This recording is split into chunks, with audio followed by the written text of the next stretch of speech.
here to dispel some of the myths and answer 4 important questions that we get asked a lot. I'm with Dr. Angela Sturm. She is a prominent facial plastic surgeon in Houston. And me, Christiane Waldron, I'm the owner of Genetica Skincare. So before we go on to asking all these questions, I'd like to talk to you about us a little bit so you know where we are and who we are and where we come from.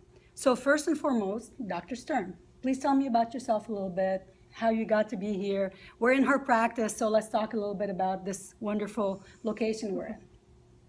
I am from a small town in West Texas. First one in my family to be a physician. My dad's a farmer. So got out of the small town, came to Houston. Wow. I'm an Aggie, went to A&M for undergrad and came to Houston for Baylor for medical school and for my training.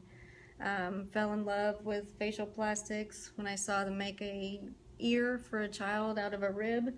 Thought that was the best day you could possibly have, is to create an ear. So I just fell in love with the creativity and the positivity and the way that we can impact people's lives.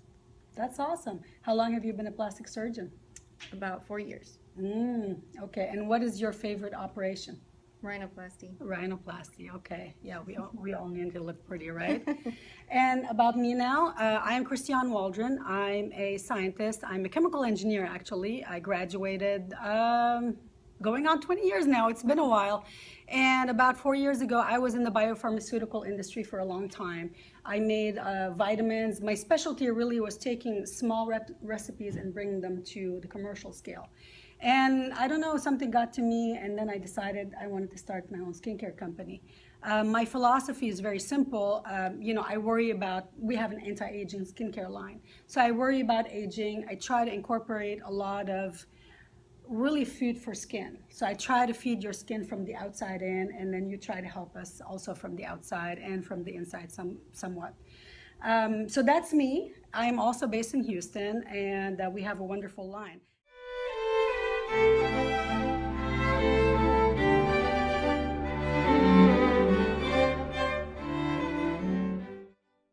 Good. Question number 2 right now. We're going to move on to another issue that really seems to plague a lot of people, me. Redness, inflammation, or rosacea. My mom, that I love so much, is now 75 years old. And when I created my company, the first product that we had, I've had rosacea, but I haven't had as much rosacea as her. She had been flushed for many, many years. She had the pimples around here, and she had the continuous flushing. I would get asymptomatic for a while, and then it would start back up again. Sometimes I'd go in the sun, and it would flush red. Sometimes I'd have a lot of activity and it would become red, so it was kind of uncomfortable. Sometimes it would hurt, just right here. And my mom had a similar problem, but much worse because she was much older. So I came out with my first cream, and truly we put a lot of green tea in it because green tea is a really good antioxidant, and my skincare line focuses on antioxidants. And we also had salicylic acid in there. So I made her try the product. And, really magically her rosacea went down. It took several months. From a topical skincare point, there's very little magic. Rosacea is just a chronic condition. You have it, you'll have it forever. Right. You just have to manage it. Right. So I use a serum that has salicylic acid, and I use my day cream, which has a lot of green tea. There's other probably good ingredients to reduce the inflammation, and sunscreen. So guess what? Sunscreen. So that's very, very important. And I do that. I tend to like mineral sunscreen, so I'll put them on top of my serum and my day cream just to, have that as the last layer before I put makeup on. And that's really what I like. Redness, rosacea, inflammation at the doctor's office. What would you do for, severe, mild, or moderate?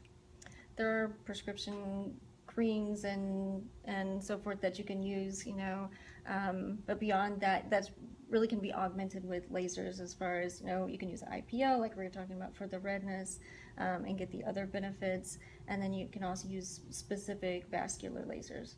Yeah, you know, one of the problems that I tend to have, and it seems that it's also sun exposure when you're young, is I tend to have broken capillaries from time to time on my skin, and those just increase the look of redness, if you will. So what type of lasers do you recommend, and then would those work for somebody who's darker skin like me or even darker skin?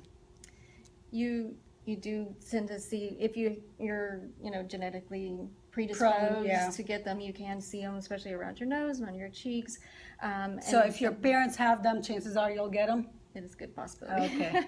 Darn it. Okay. And you can use like a KTP laser, pulse dye laser. Both of those are vascular lasers, and you can use it for underlying redness as well as the telangiectasias. And somebody like your skin tone and lighter for sure can use it, and even just a little bit darker. But you do want to be careful if you're a really dark skin tone. Yeah. So prevention-wise, what can you do? Again, sunscreen and continuing to use good products. Is there anything else you can do? Any anti-inflammatory products, because all the studies that they've done have shown that it's this circle, this cycle of inflammation that makes the vessels dilate, and then that causes more inflammation. So. Yeah, I really, really love salicylic acid as far as an anti-inflammatory. I have it in multiple products of mine.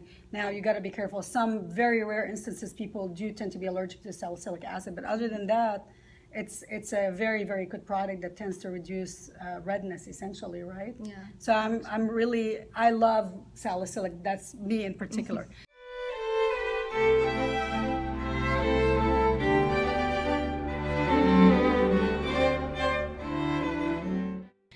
If you want to talk to any of us, we're going to have our email in the bottom. This is Dr. Sturm.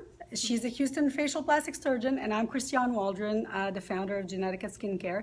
Please watch our other videos that are going to be coming up very shortly, and thank you for watching.